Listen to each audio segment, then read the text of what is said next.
അസ്സലാമലൈക്കും, welcome back to my channel. അപ്പോൾ നമ്മുടെ ഇന്നത്തെ ഒരു കുഞ്ഞു വീഡിയോയിലേക്ക് എല്ലാ കൂട്ടുകാർക്കും സ്വാഗതം. അപ്പോൾ എന്താണ് എല്ലാവരും വിശേഷം? എല്ലാവരും നോമ്പെടുത്ത് ക്ഷണിച്ചിട്ട് ഇരിക്കുമായിരിക്കും അല്ലേ? അപ്പോൾ അങ്ങനെ നമ്മുടെ റംസാൻ 10 കഴിഞ്ഞു അല്ലേ? അപ്പോൾ ഇനി കുറച്ച് നോമ്പും കൂടെ അല്ലേ ഉള്ളൂ അല്ലേ? അത് കഴിഞ്ഞാൽ പെരുന്നാൾ. അപ്പോൾ എല്ലാവരും ഡ്രസ്സൊക്കെ എടുക്കാൻ തുടങ്ങിയോ? എന്തൊക്കെയാണ് എല്ലാവരും വിശേഷങ്ങൾ?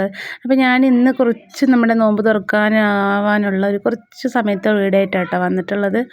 അപ്പോൾ നോമ്പിൻ്റെ ക്ഷീണം കാരണം കൊണ്ടൊക്കെ ഞാൻ അധികം വീഡിയോസൊന്നും ഇപ്പോൾ എടുക്കാൻ പറ്റണില്ല. ഫുള്ളായി ഇനി നോമ്പൊക്കെ കഴിഞ്ഞിട്ട് ഇൻഷാല്ലാ ഫുള്ളായിട്ടുള്ള ഡെമോ ലൈഫൊക്കെ ഇടാം കേട്ടോ. അപ്പോൾ അതുവരെ നമ്മുടെ ഇപ്പോഴത്തെ റമദാനിലെ വിശേഷങ്ങളൊക്കെ കുഞ്ഞു കുഞ്ഞു വിശേഷങ്ങളൊക്കെ ആയിട്ട് ഞാനിങ്ങനെ വരാം. ഡെയിലി വ്ളോഗായിട്ട് ഇടാൻ പറ്റണത് പോലെ ഇടാം കേട്ടോ. പിന്നെ ഇതാ ഞാൻ നിസ്കാരമൊക്കെ കഴിഞ്ഞ് അടുക്കളയിലേക്ക് കയറിയിട്ടുണ്ട് കേട്ടോ. അപ്പത്തിനും അടുക്കളയിലേക്ക് കയറാൻ പോകുമ്പോഴത്തേനും നമ്മുടെ റിയാസ്ക കുട്ടികൾക്ക് കോഴിക്കുഞ്ഞുങ്ങളിനൊക്കെ വാങ്ങിയിട്ട് വന്നിട്ടുണ്ടായിരുന്നു കേട്ടോ. അപ്പോൾ 4 കളർ കുഞ്ഞുങ്ങളുണ്ട്. അപ്പോൾ നല്ല രസമുണ്ട് കേട്ടോ. ഞങ്ങൾക്ക് ഇതിന് മുമ്പും ഉണ്ടായിരുന്നു കുഞ്ഞുങ്ങൾ. അതൊക്കെ പിന്നെ പോയി കേട്ടോ. ചൂടും തണുപ്പൊക്കെ ആയതുകൊണ്ട് അവർക്ക് ചേരാണ്ട് പിന്നെ ഇത് എങ്ങനെ നോക്കട്ടെ, ഞാൻ പറ്റുന്ന പോലെയൊക്കെ നോക്കണം എന്നൊക്കെ ഉണ്ട്. അപ്പോൾ ഞാൻ കൊണ്ടുവന്ന പാടെ അപ്പോൾ കുറച്ച് നേരം ഒന്ന് മുറ്റത്തൊക്കെ വിട്ടു കേട്ടോ. പിന്നെ എന്നിട്ട് അടുക്കളയിൽ കയറാമെന്ന് വിചാരിച്ചു. പിന്നെ നോമ്പ് തുറക്കാനും സമയം ആവണതല്ലേ ഉള്ളൂ.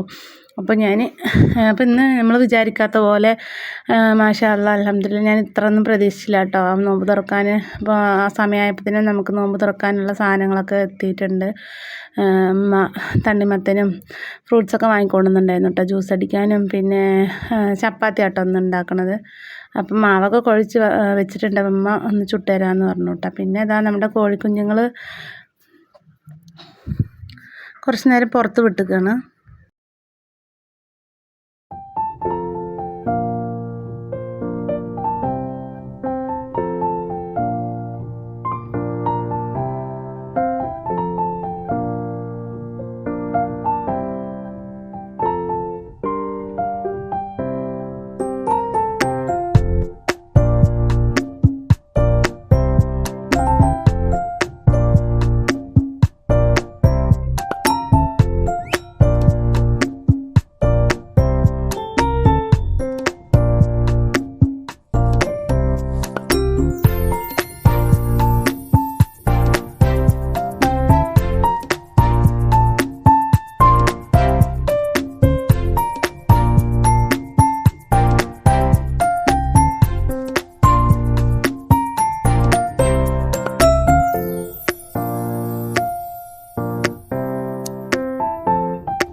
അപ്പോൾ അങ്ങനെ ഞങ്ങൾ ഇത് അടുക്കളയിലേക്ക് വന്നു കേട്ടോ. കോഴിക്കുഞ്ഞിനൊക്കെ കൂട്ടിൽ കയറ്റിയിട്ട് അതൊരു 4 50 രൂപയാണ് കേട്ടോ.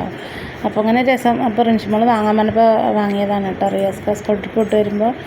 പിന്നെ ഇതാ നമ്മുടെ ചപ്പാത്തിയൊക്കെ റെഡി ആയിട്ടുണ്ട് കേട്ടോ. പിന്നെ ഇതിലേക്ക് മസാലയാണ് കേട്ടോ ഉണ്ടാക്കുന്നത്.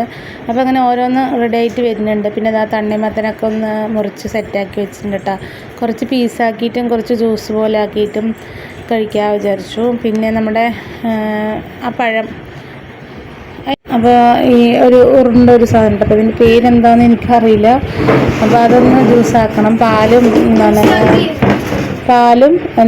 ഇതൊക്കെ ഒഴിച്ചിട്ട് മസാലയൊക്കെ ഇട്ട് പിന്നെ അങ്ങനെ അതൊന്ന് ജ്യൂസാക്കി എടുക്കണ്ട. പിന്നെ അത് കട്ട് ചെയ്ത് വെച്ചിട്ടുണ്ട് കേട്ടോ. തണ്ണിമത്തൻ ഒരേ കളറിൽ നല്ല രസമുണ്ട് കേട്ടോ കാണാൻ.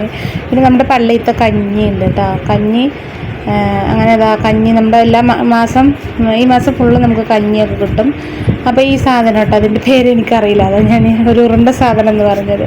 പിന്നെ അങ്ങനെ നോക്കുമ്പോൾ അടുക്കളയിൽ നമ്മുടെ കോഴിക്കുഞ്ഞുങ്ങളൊക്കെ ഉറങ്ങി കിടക്കുന്നുണ്ട് കേട്ടോ.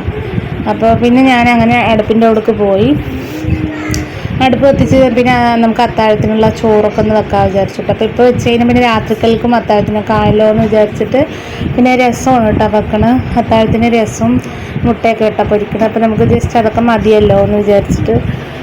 അല്ലെങ്കിൽ കാര്യമായിട്ട് പിന്നെ ഞാനൊന്നും അത്താഴത്തിന് രസവും തക്കാളി കടയുക അങ്ങനെ കേട്ടോ, മുട്ട പൊരിക്കുക, മാമ്പഴ പൊരിക്കുക അങ്ങനെയൊക്കെ കേട്ടോ ഞാൻ ചെയ്യലേ എപ്പോഴും. അപ്പോൾ ഒരു ചൊടിയൊക്കെ ഉണ്ടാവുമല്ലോ. പിന്നെ ഞാൻ ചോറിനുള്ള വെള്ളമൊക്കെ റെഡിയാക്കി അരിയൊക്കെ ഇട്ട് വെച്ചിട്ടുണ്ട് കേട്ടോ. പിന്നെ പിന്നെ ഒന്ന് രാവിലെ ഒരുപാട് 5 മണിക്ക് ശേഷം എണീച്ചിട്ട് പിന്നെ കുറേ തിരുമ്പൊക്കെ ചെയ്തു. പിന്നെ അടിക്കലും തുടക്കലും ഒക്കെ ഉണ്ടായിരുന്നു കേട്ടോ. പിന്നെ കുറച്ച് പാത്രങ്ങളൊക്കെ കഴുകാനുണ്ടായിരുന്നു, അത് കഴുകി. പിന്നെ നമ്മൾ അരിയൊക്കെ ഇട്ട് കൊടുത്തൊന്ന് തിളച്ച് ശേഷം പിന്നെ അമ്മ അത് മുറിക്കുന്നുണ്ടായിരുന്നു കേട്ടോ. നമ്മുടെ ജ്യൂസ് അടിക്കാനുള്ള റെഡ് ഷുഗറൊക്കെ അറിയില്ലായിരുന്നു. പിന്നെ കുരുവൊക്കെ കളഞ്ഞിട്ട് പിന്നെ തൊലിയൊക്കെ കളഞ്ഞിട്ടല്ലേ അടിക്കുക. അപ്പോൾ അതും ജ്യൂസ് അടിച്ചപ്പോൾ പിന്നെ നല്ല ടേസ്റ്റൊക്കെ ഉണ്ടായിരുന്നു കേട്ടോ നോമ്പ് തുറക്കാൻ. അപ്പോൾ ഇന്നത്തെ വീഡിയോ നമ്മുടെ കൂട്ടുകാരെ ഇത്രേ ഉള്ളൂ. നല്ലൊരു വീഡിയോ ആയിട്ട് പിന്നെ വരാം.